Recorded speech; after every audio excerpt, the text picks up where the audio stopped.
আর্জেন্টিনার ম্যাচ হবে আর এমিলিয়ানো মার্টিনেজকে নিয়ে আলোচনা হবে না, সেটা কি কোনোভাবে সম্ভব? সম্ভব না। এই ম্যাচেও ঠিক এমনটাই হয়েছে।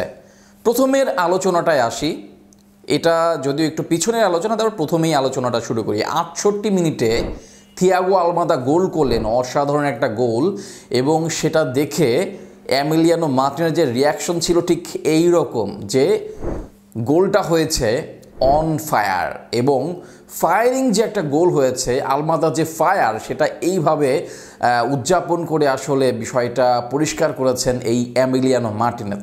এমিলিয়ানো মার্টিনেজ ক্লিন শিট রেখেছেন, গোল খাননি। এটা তো তার এই ম্যাচেই না, অনেক ম্যাচেই তিনি ক্লিন শিট রাখেন, গোল খান না। তার দুইটা সেভের কথা বলি।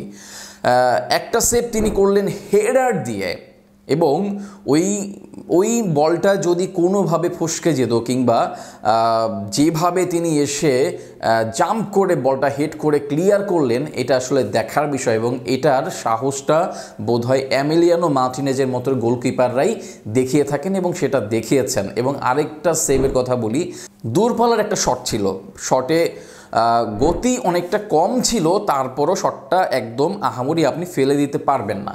সেই শটটা কিন্তু একদম বাজ পাখির মতো ছো মেরে হাতে বল জমিয়ে ফেলেছে। এবং এরপরে আরও অনেকগুলো সেভ, অনেকগুলো ক্লিয়ারেন্স আসলে আমরা এমির কাছ থেকে এই ম্যাচে দেখেছি। তবে উল্লেখযোগ্য আমার কাছে এই দুইটা চোখে লেগেছে, এবং ড্রাইভ করে হাতে বল জমিয়ে রাখার যেই ব্যাপারটা, এই ব্যাপারটাও আমার কাছে দুর্দান্ত লেগেছে।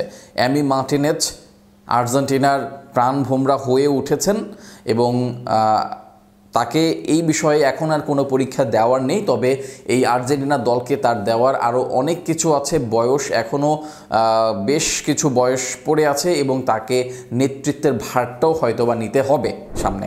দেখা যাক এমিলিয়ানো মার্টিনেজ আর্জেন্টিনাকে কত দূর সাপোর্ট দেয়, এবং কতদিন সাপোর্ট দেয়, এবং কিভাবে সামনে আরও সাপোর্ট কিংবা আপনি দলকে কোনো কিছু জেতানো, সেই রকম কোনো অবদান আসলে তিনি রাখতে পারেন কিনা, সেটাও আমরা অবশ্যই দেখব এই এমিলিয়ানো মার্টিনেজের কাছ থেকে।